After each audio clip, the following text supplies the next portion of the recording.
all dead. That guy, Commando, easily takes out participants. I have been summoned to this location. Looks like we had an AT gun there, and now it's split into many, many pieces.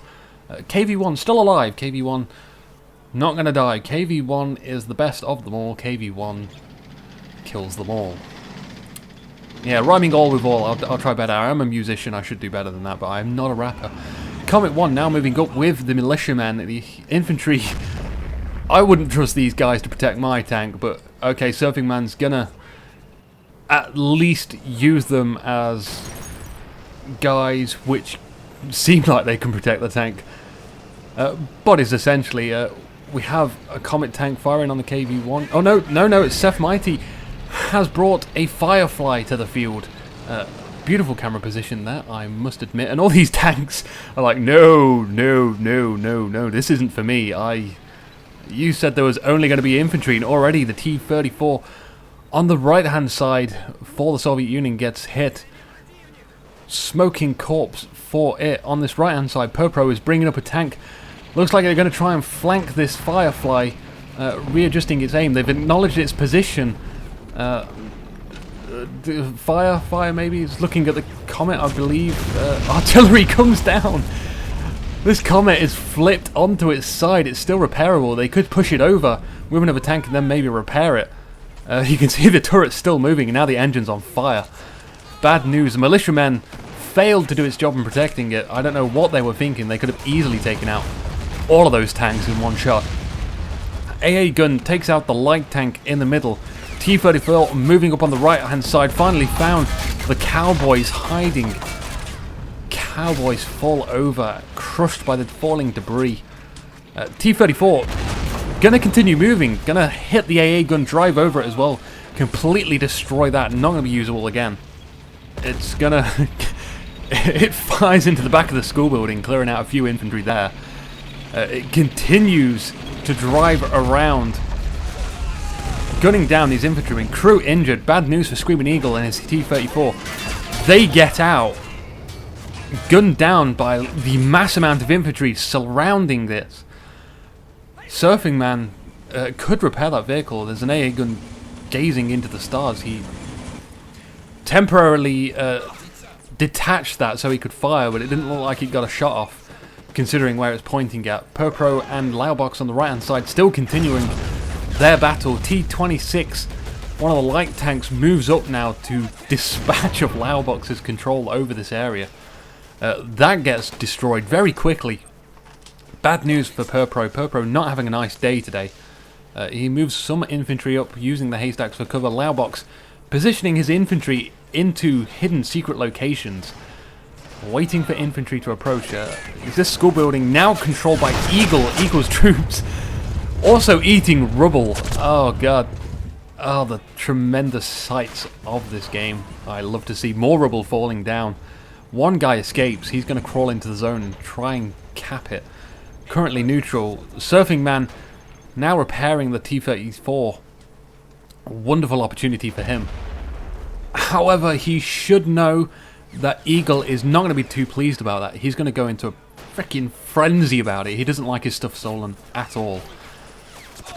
And check out this spacing from Laubox. There's so much distance between all of his troops. He's getting a good arc of fire on this little factory. You can see these explosive canisters as well on the right. They do explode if they're hit with enough force. Whew. Damn it, time to take a little break as this camera scrolls up. In fact, no, there's a whole damage for this KV-1. Finally it goes down. I'm not going to get my break. No way in hell. Seth taking out the KV-1 with his Firefly. Firefly also going to take out the T-26, and wow, that bullet pinged straight up into the camera. That looked freaking awesome. I got some radical pinging here. I'm not sure what went on. One guy maybe taking on a load. Laubox now pinging. Look at this. Another half track. He's going to continue the pressure on the right hand side. He's been doing this all game. And you'll notice he's kept control of his own territory the entire time because of his constant aggression, which means the enemy is always defending. If they're always defending, they're never attacking your zone. Great plan, great overall strategy to have, but he's not assisting so much in the central location, it seems. Mostly just seeing Surfing Man, but Surfing Man seems capable, and these guys get out, already gunned down in the back. Great positioning from Per Pro to sort of counter a little bit of that assault. Already, a lot of the guys have been killed. But these ones in front, they stood no chance. They get instantly gone factor. That they are not present. They are no longer in existence. Allowbox once again going to take control of that area. Pandu with the AA gun in this area. I'm not sure what he really wants to take out. I've not seen much infantry approach on there, but always good to have a little defense. Purpro now bringing up a machine gun to defend his own territory. Oh, that must feel like a gut-wrenching move when you have to do that, when you're bringing out the defensive cards for your own area. Seth on this left-hand side, not being paying too much attention to the left, haven't seen much action. Protecting his windmill because it powers his computer. Lobs a grenade into a guy in the bush. And you noticed when that explodes, it was just too much for his computer. It did temporarily lag. Fun to be had in the middle with a lot of infantry. The Commonwealth are decapping this area. Soviet forces, I'm not sure how long they had that for, but the points are currently 53 for the Commonwealth and 0 for Team B Army, also known as the Soviet Union, consisting of Eagle, Purpro, and Pandai. Oh, Pandu, why don't you use the correct vowels? On this right-hand side, Purpro still having difficulty with Laubox. Stop right there, criminal scum. This guy runs for it, but he gets gunned down. Pay the court a fine or serve your sentence. Eagle now bringing a KV-85. That will help out with the Commonwealth armor. They have a Firefly on the field. Currently, that's the most threatening thing for them. Already track damaged. The KV-85 from Eagle did steer left. And what happened was he revealed his side armor, and that was a beautiful shot. T-34 now repaired and in the hands of Surfing Man. A lot of battling going on in the central location. We do have an AA gun from Surfing Man as well, protecting the central location. It destroys this KV-85.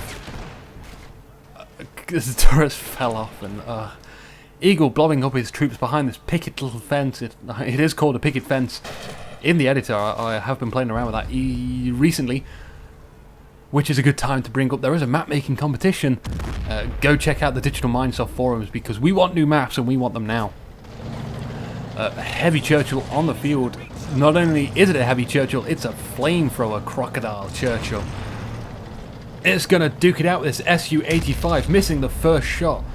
Remember to pay attention to the bottom right hand corner when I hover over units, because it will highlight some of the details, like this Churchill does have a 75mm cannon as well as its secondary flame weapon. Turret damaged already. Bad news for Seth, but it's still able to fire and gets the hull damaged. Oh, it's not often you see that much. You can manually aim the turret just by moving it around, moving the entire vehicle around. Screaming Eagle on this right hand side of the road, crawling up. We have a land matras, and it looks like falling stars. Whatever was here is no longer here, and this is the perfect opportunity for Laubox to move in with his half-track full of infantry, and there you can see the land mattress, which kind of looks like a calliope. I'll bring up the information here. You may pause and look at it. I don't know if I want to do this in future games, but you know, it's there, the details are there if you want to see them. I had nothing better to do at the time, and Laubox now being a little bit hesitant. He could have used that window of opportunity to drive in there. Maybe he sees something I don't. It looks like Pandu is now pressuring this left-hand side. Surfing Man bringing up his repaired T-34 that he acquired earlier. Fires a shot at the tractor. It looks like it completely missed or took out this AA gun, actually. You can see the top half of it is just completely gone. Only the tyres remain. Heavy field howitzer D1 now firing. Pandu shelling the area all the way over there. I think the AA gun for Seth is over there. Something explodes. Looks like it was a hit. The T-34 is now retreating, but it's retreating back into the fire of the D1. You should notice this, and you can see there's a guy riding on that T-34 as well. I'm not sure what these infantry troops are doing. They're firing at the T-34. We also have an IS-2 in the back for Pro. He's firing on that T-34 right now. T-34 is backing away though. Good idea now that the artillery has stopped firing. That guy does get off, but as soon as he gets off, it's way too late. His life has been deceased. So anyway, on this left-hand side, the windmill is still up, still circling around. As long as it keeps spinning, Seth will be okay. Pandu assaulting this side, but his troops ultimately die. Seth has repaired the Churchill. It can now rotate. Being fired from the Su-85 tank destroyer. Crew injured for this tank though. And because of that, the tank will be stunned. Won't be able to retreat, and that AA gun's going to be able to fire on it for a few more seconds. Crocodile also moving up on its location, going to get a good side shot, but goes to the half-track instead. Half-track goes down. I don't know why that was so forward. Eagle's Su-85 goes down. Couldn't really decide on a target which one to pick, the AA gun or the Churchill, which means he loses that now. That's unfortunate. It is really is unfortunate. Infantry moving up on the right-hand side. Very sneaky tactics from Lauscher, getting sight over these infantry. The AA gun, now that it can see what it's shooting down the road, just fires away and gets quite a few of those guys.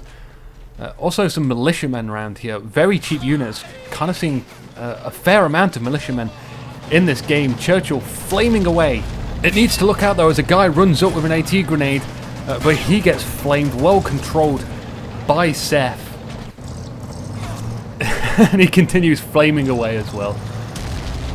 Fires into the hay. He doesn't know what's behind the hay. You can see the fog of war masking the presence of any enemy. If they are there, we've got a little bit of pinking going on this right hand side. A destroyed bike. When did that enter the battlefield? It doesn't look like it was particularly effective. One hell of a blast coming out of that tank as it fires. But Laubox, again, with the half-track, I've got to watch this again. Pinging it for him now, and we need to see some action. A Centurion, one of the biggest tanks, Surfing Man has brought to the field. He's going to move that quickly into the center and dispatch of any opposing armor. And this land mattress covering the flank, of course. Finally, the half-track's moving. I'm going to see some half-track glorious action. The score is 84 for the Commonwealth. 0 points for the Russians. They need to get a move on. And there's a Churchill that's been destroyed here. In fact, I think a really good feature for this game was if I were to hover over a unit which has been destroyed or killed, it told me who killed it or what killed it. That would be a pretty damn cool feature to have. A very late T26 from Screaming Eagle. Very late in the game. I don't see that being effective at all. Half-track gets hit. Hull destroyed straight away. The infantry pour out and getting gunned down by that one guy. He dies very quickly though.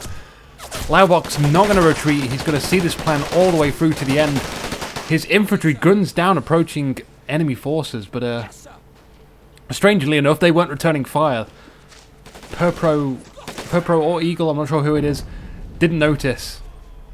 This machine gun seems to be a problem right now. We have a tank approaching from the fog of war. We can hear it, we can see it. It is the T26.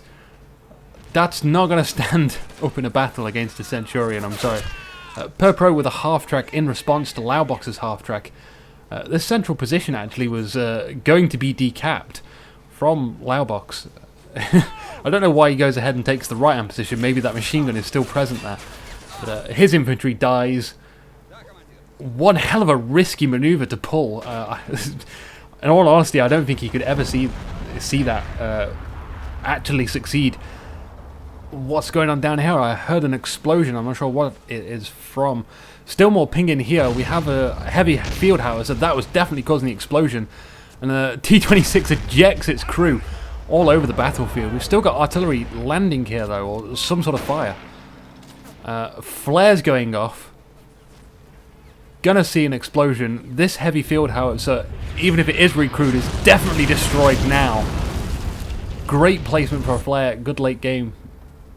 More militiamen hiding in these bushes, and we're seeing the closing, I'd say the final hours, or the final minutes rather, of the crushing defeat the Soviet Union has brought upon itself. More infantry rushing to this central zone. It has been neutralized, which means the Soviet Union has bought themselves a little bit of time, but before that half-track enters that zone,